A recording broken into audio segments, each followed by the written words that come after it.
Hello, আসসালামু আলাইকুম। সবার কি অবস্থা? সবাই কেমন আছেন? আশা করছি সবাই ভালো আছেন। আমার এই যে একটা ভিডিও দেখছেন, এটা ছিল বৃহস্পতিবারের একটা ক্লিপ ছিল। মানে আমার বাবাকে নিয়ে আমি গিয়েছিলাম হসপিটালে। হসপিটালটা হচ্ছে শাহবাগের বারডেম হসপিটাল।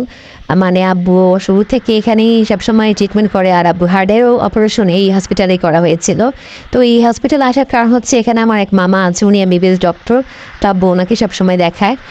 তো এখানে একটু আমার বাবার এখন শারীরিক অবস্থা একটু বেশি খারাপ হয়ে গেছে, এই জন্য আবার মামার কাছে এখন এসেছে রিপোর্ট দেখানোর জন্য। তো আমার আব্বুর আসলে ডায়াবেটিক্সের সমস্যা আগে থেকেই ছিল। তো এটার জন্যই হার্টের রোগ হয়েছে এবং নতুন আরও একটা রোগ ওনার হয়েছে আর কি। মানে এর মাঝে এই যে এখানে যে দেখা যাচ্ছে জাবেদ ইকবাল, প্রথমে ওপরে যে নামটা, এটাই হচ্ছে মামার নাম আর কি।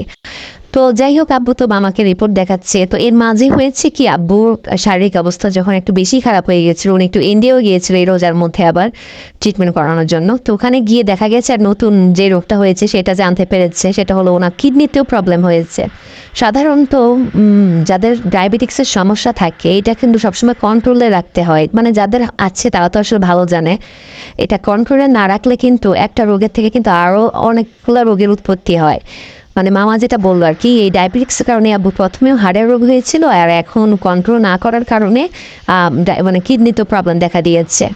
মানে আব্বু ডায়াবেটিক্সের পরিমাণ মানে মাত্রাটা অনেক বেশি হয়ে গিয়েছে আর কি, মানে নিয়মিতভাবে চলেনি। এই যাই হোক, তো মামাকে এখন উনি মামার কাছে এসেছে যে ইনসুলিনের পরিমাণটা কীরকম দিতে হবে, মানে কিভাবে কি করতে হবে, এই সব কিছুর জন্যই এসেছে আর কি।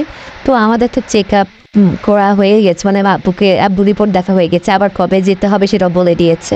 তো এখন আমরা বের হয়ে গিয়েছি। তো বের হওয়ার পরে দেখলাম এখানে একটা মেশিন আছে, মানে একটা ডিজিটাল একটা শপ আছে। এখানে একটা টাকা জমা দিলে এই যে নতুন টাকা দিতে হয়, পুরনো টাকা আবার নেয় না, কিংবা বিকাশে বা নগদে এটা পে করা যায়। তো যে কোনো স্ন্যাক্সের আইটেম আর কি পাওয়া যায় আর কি এটার মধ্যে থেকে। তো এরকম মিষ্টিটা বাহিরে তো অ্যাভেলেবেল, কিন্তু দেশের মধ্যে এরকম একটা ছিল যেটা আমার ছোটোবেলায় মনে আছে, যে আমরা কয়েন দিলে একটা ক্যানের মতো বের হতো। শুধু ওখানে ক্যানই ছিল, মানে যে কোকের ক্যান, কোকের কোক ছিল আর কি। তো এখানে অনেক স্ন্যাক্স আইটেম ছিল। তো আমি প্রথমে পারছিলাম না, একটা ভাইয়া আমাকে হেল্প করেছে, উনি বাবুকে এটা নিয়ে দিয়েছিল আর কি। এরপর আমরা বের হয়ে গিয়েছিলাম, আমাদের কাজ শেষ, এখন বাসার উদ্দেশ্যে রওনা দিব। এরপর তো আমাদের ক্ষুধাও লেগে গিয়েছে, এরপর একটু এই যে একটু ফাস্টফুড খেয়েছিলাম। খাওয়ার পরে আমরা বাসের উদ্দেশ্যে রওনা দিয়েছি, কারণ ওদের আবার বাসে আসতে আসতেও কিন্তু একদম 10:30 না 11:15 বেজে গিয়েছে, যেহেতু আমাদের বাসা কিন্তু অনেক দূরে শাহবাগ থেকে। তো আসার পর আমি একটু মিনা বাজারে গিয়েছিলাম, আর একটু গ্রোসারি আইটেম কেনা দরকার ছিল। এরপরে বাসা চলে গিয়েছিলাম। আর এই ছিল একটা শর্ট ব্লগ। খাবার কার কেমন লাগলো কমেন্ট করে জানাবেন। আল্লাহ হাফেজ।